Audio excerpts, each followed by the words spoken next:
All right. Hi, Julia. Hi. Thanks for taking the time to chat with me today. Sure. Julia is a longtime supporter and advocate of Faraway Friends, even before we started calling our monthly donors advocates. Julia's been there through all the iterations. So we're going to chat a little bit today just about why you support Faraway Friends, why you became an advocate, all that stuff. So let's just start with, do you want to introduce yourself? Tell us a little bit about who you are and how you got connected with Faraway Friends. Yeah, like Caitlin said, my name's Julia.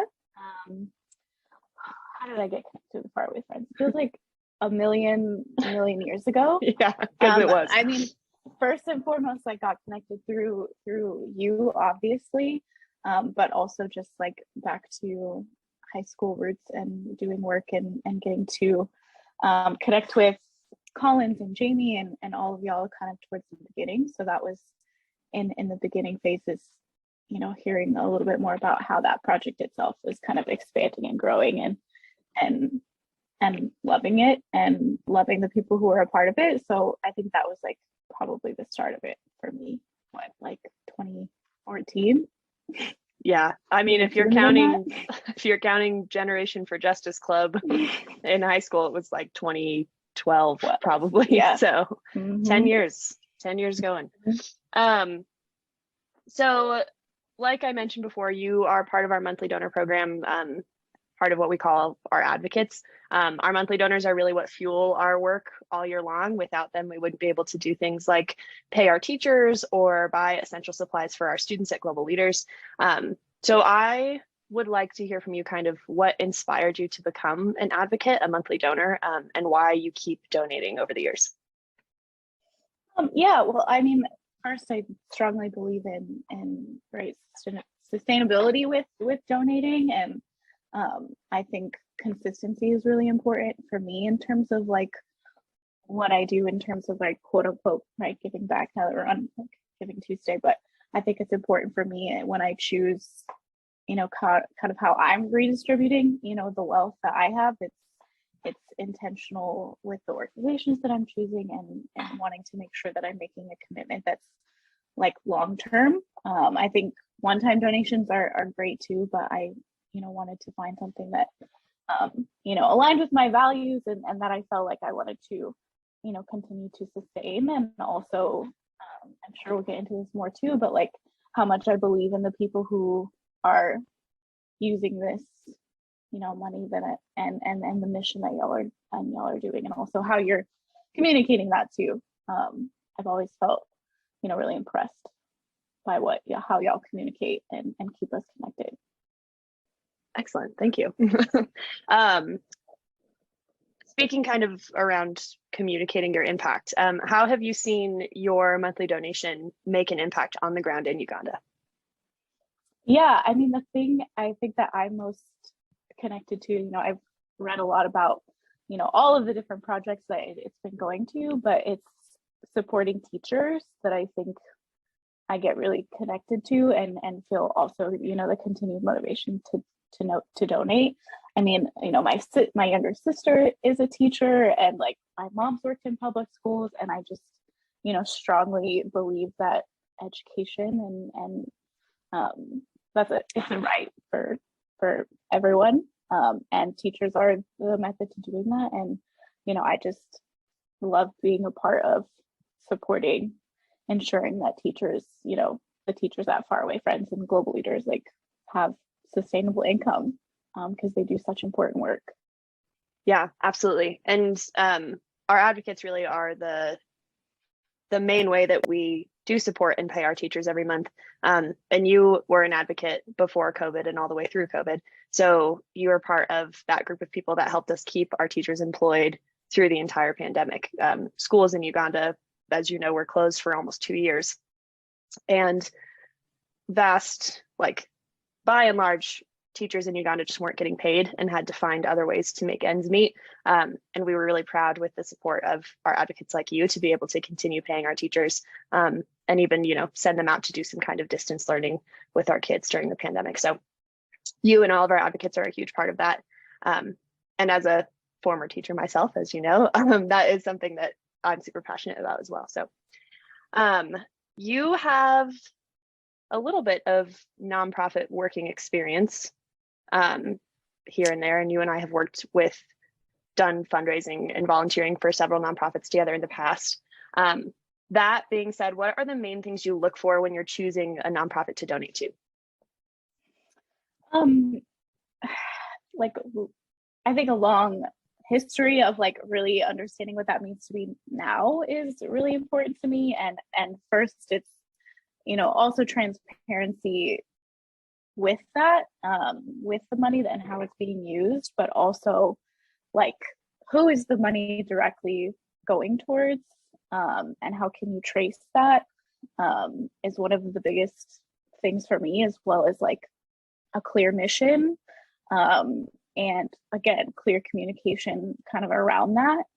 So that's kind of, you know, what I look for in terms of donation. It's also like, how do my values align with the mission that they're doing, and how they're, you know, continuing to stay committed to that, as well. And then, you know, finally, again, the people who are doing the work, you know, and I think I can see passion for people, it reflected in just, you know, I've seen it through Faraway Friends, and how y'all are so committed to this work, and also through, again, the leadership styles, and the nonprofits that I've seen too. Nice, yeah. And you and I have been talking about Faraway Friends since before Global Leaders was even a school, right? So you've been there really through it all. And I think to your point of like committing to a community and committing to the people that you're working with, is something that initially drew me to Faraway Friends too, is the idea of, you know, drawing a circle around this community that our co-founder Collins grew up in, and committing to that group of people and making sure that we're giving as many people as many tools as possible to improve their lives and improve their own communities, before we kind of expand farther than that. The idea of depth over breadth of our work has kind of always been one of our core values. Kind of along those same lines, what are some, and this is kind of a tricky question, but what are some like nonprofit red flags that you try to avoid when you're supporting? And then, well, we'll just start there. Any like red flags that stick out to you, that you would say like, I'm gonna stay away from that organization? I think I mean, I liked what you said about depth versus breadth. I think that if you're doing too much, too soon, in certain ways, and you're not really assessing the needs and meeting the needs of whatever work that you're type of doing, like that is a red flag to me, is if it's like you're spread too thin in what you're trying to do. You know, I think that to me is a big red flag, because it's, you know, taking care, of, you know, I think a lot of nonprofit work, you know, works in marginalized communities in a lot of ways. And I think there's this like, you know, skip to the results, skip to the feel good part, rather than what can be like sticky and hard. And I think if you take the time to slow down, and, you know, co-create that with all of the people that have the skills to like make the best solution right at that time, because that can always be flexible and malleable. But I think until you have that like structure built in, like it's going to be really hard to deal with, you know, challenges and things like that came up, like, you know, with COVID. No one ever, like, that wasn't something that people were prepared for. But Yeah. if you didn't have a strong foundation, you know, that could, it just kind of depends. And I think in particular with nonprofits itself too, especially, you know, those that are doing work in the global South, and you know, like US, Europe versus, you know, those types of kind of structures, like you have to be having an understanding of like, I think, history of like the relationship between the people who are doing that work and who is receiving, who's giving, all of that kind of stuff. And then finally, like sustainability, if it's coming in and coming out, like it's not something that I'm looking to donate towards, or even, you know, support. But yeah. Yeah, definitely. Really excellent answer to that question. Thanks. So talking again kind of about that idea of nonprofits that work in the global south and Uganda specifically, right? There are lots of nonprofits that work in Uganda, lots of nonprofits that work in East Africa. And a question I know that we get a lot when we're fundraising, when we're talking to students, to really anyone about Faraway Friends is why Uganda? And that question is usually in the context of why aren't you supporting something, you know, in your own community, in our case in Denver? Like, why aren't you supporting students in Denver? Why are you supporting students in Uganda? And I'm curious how you would answer that question. Like if someone says, you know, oh, you're donating monthly to an organization that works in Uganda, you know, what would your response be to like the why Uganda question when there are programs to support in the US? Yeah, I mean, I think, you know, for myself personally, the answer is also like, I do, you know, like the way that I choose to, again, give my money back is spread very, very intentionally. Mm-hmm. And so like, it's a yes, and it's like both, you know, and it's interesting, like,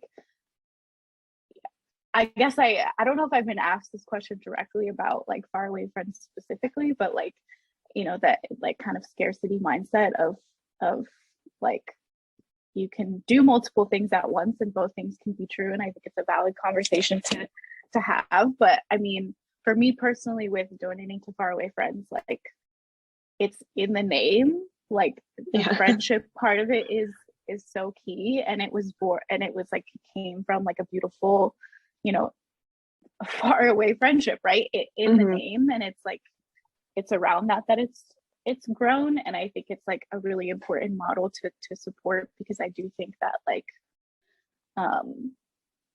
you know, having the privilege of being born in the United States, like there's a lot of complex history for me that leads into my values about like what is my global impact and what is my global privilege, and finding places to redistribute, even if it's in a small way, is like extremely important to me. And you know, the work that, you know, you, Jamie, and Collins have done, and of course your whole team, but like is really a radical model towards doing it and creating that like global friendship. Like it's creating, I don't know if equality is the right word, but like friendship is based on, you know, a level of respect and equalness and all of that kind of stuff. And that is just like how this org has been doing it since, you know, I started. And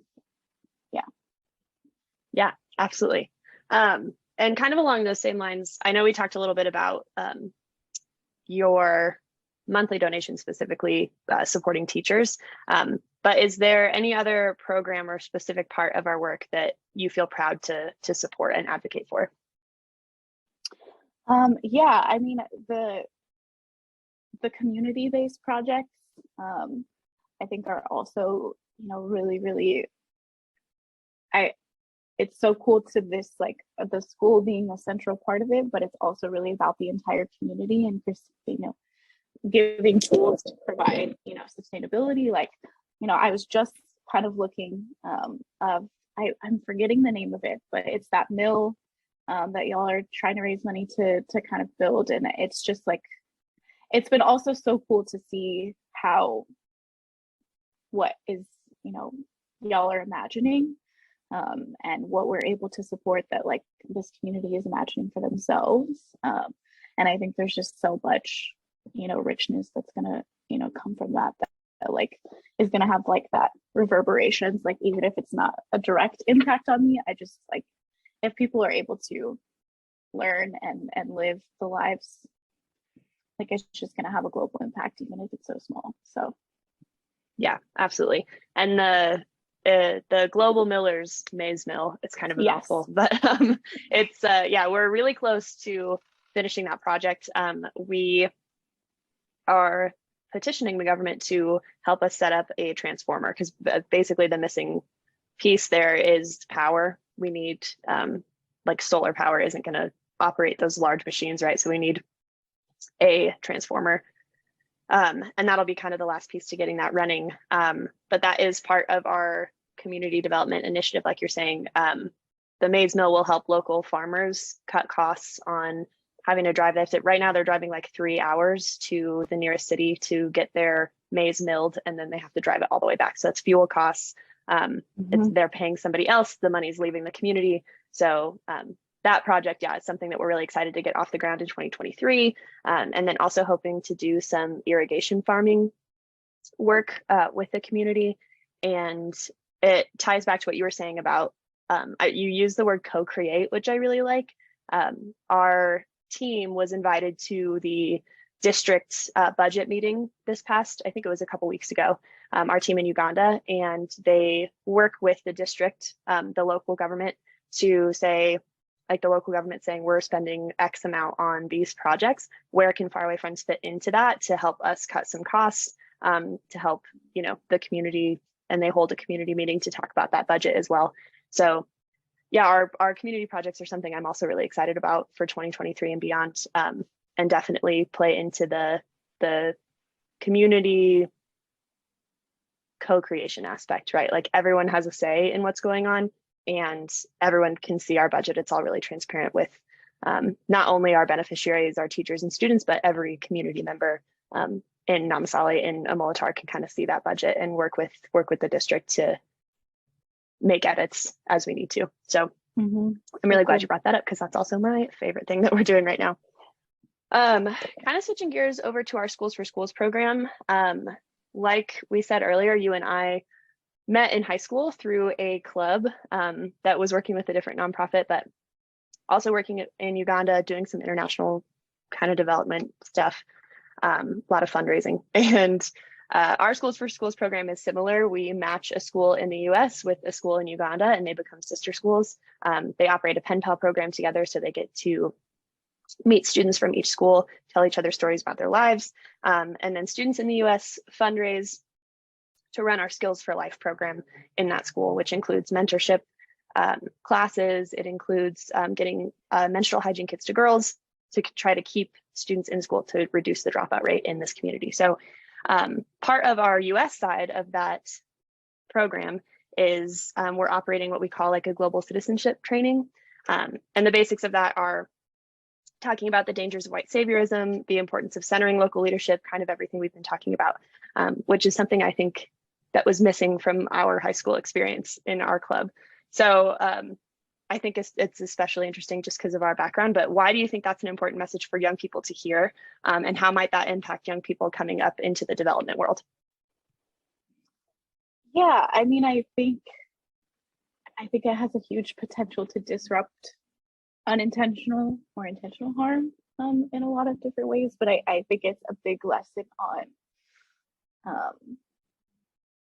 also like humility and a good conversation to have around like just your positioning in the world and in connection with other people, and through friendship, and other narratives. And so I think it's like so critical. I'm feeling a little bit lost in the question because I'm just imagining what that would have been like for us. I know, right? In high school, and like having those conversations, and how that could have had a shift in my life, like kind of earlier on. And of course, like loving all younger selves, but some mistakes that I've made through my life in like some of this work, and like coming to the person I am with the values that I hold, and what I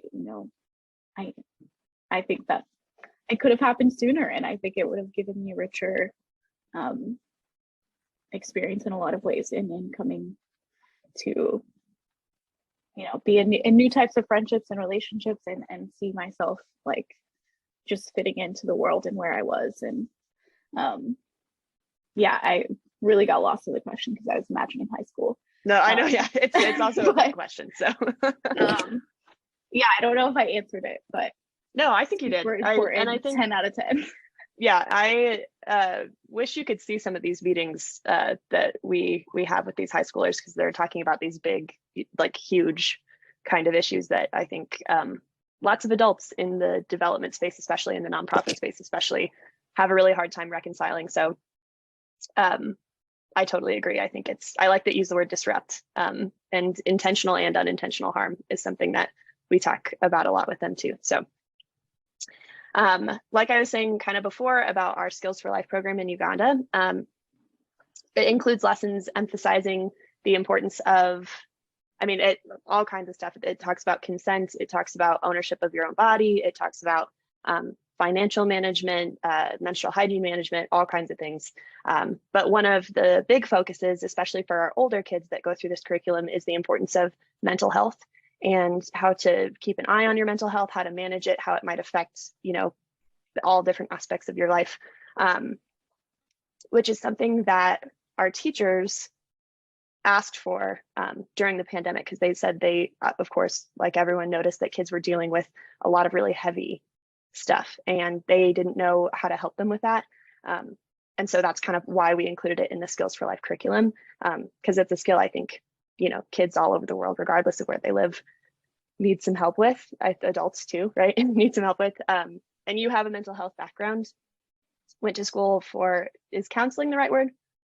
Mm-hmm. Went to school for counseling. So I'm just curious, like, what would you say about the importance of youth understanding themselves and their mental health and managing their mental health from a younger age? Yeah, I think like learning emotional intelligence sounds a little elitist, but emotional, like I'll use it for now, but like with nuance. Just in terms of learning those skills earlier, it is like so critical in terms of like change is inevitably going to happen, and there's not much we can do to control life's both ups and downs, but like, having strength in your own like self-concept and like who you are, and like also recognizing like, where hurt and pain and sadness lives for you is like, and being able to manage that like also in community is so beautiful. I think too, like the fact that teachers saw this as a need and wanted to reach into their students is like incredible to hear, because I think there's also an illusion that you're supposed to do it all on your own. So like, it's just like, it's something that I think y'all are modeling in terms of like, it's applicable for students everywhere in the world, like including here. And I think it's just having an understanding and building your own self-confidence early on, I think it's just so important, because life, it's just especially like it's a pandemic, so it's like, I think it put a lot into perspective for people, so. Definitely. And something that you and I have talked about over the years, and that is part of our US Schools for Schools curriculum, is this idea of breaking stereotypes of, especially in the Western world, right? We have a lot of assumptions, given to us, fed to us, about what life is like in, I'll say East Africa, just because that's where we work specifically. And I think one of those stigmas or stereotypes is that mental health isn't a focus, that it's not something that, something we hear a lot is like, oh, it's not there yet. And it's like, well, I don't know. Like there are counselors and therapists and people obviously working in the mental health field in Uganda.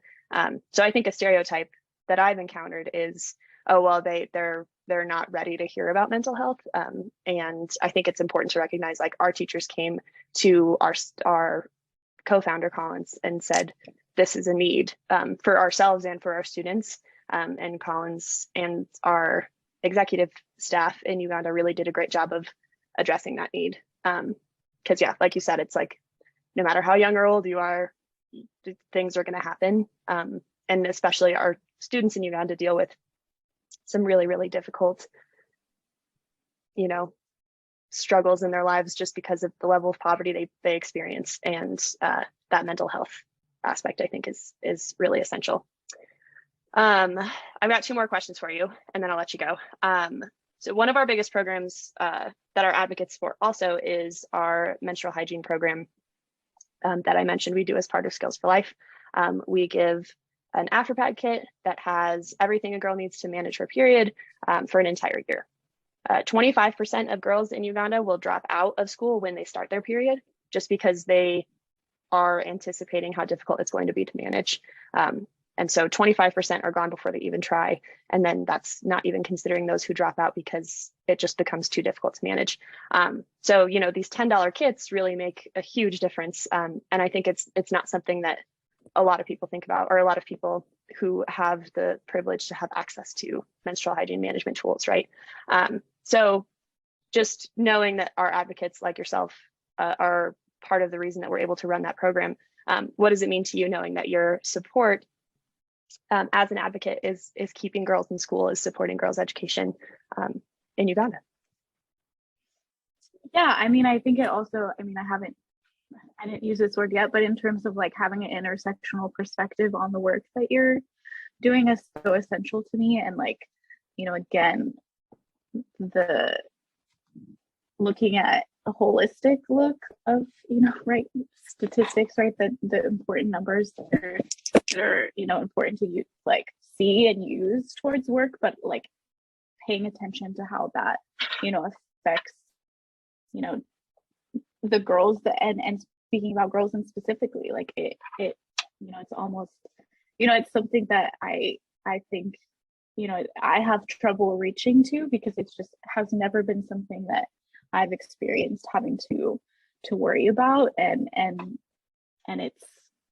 it's profound in terms of like also the level of like, I'm trying to find the words here, but it's just like it makes me so like happy that this is like something that's a part of it and something that's really being recognized as a need in terms of like, okay, how do we understand why this is happening?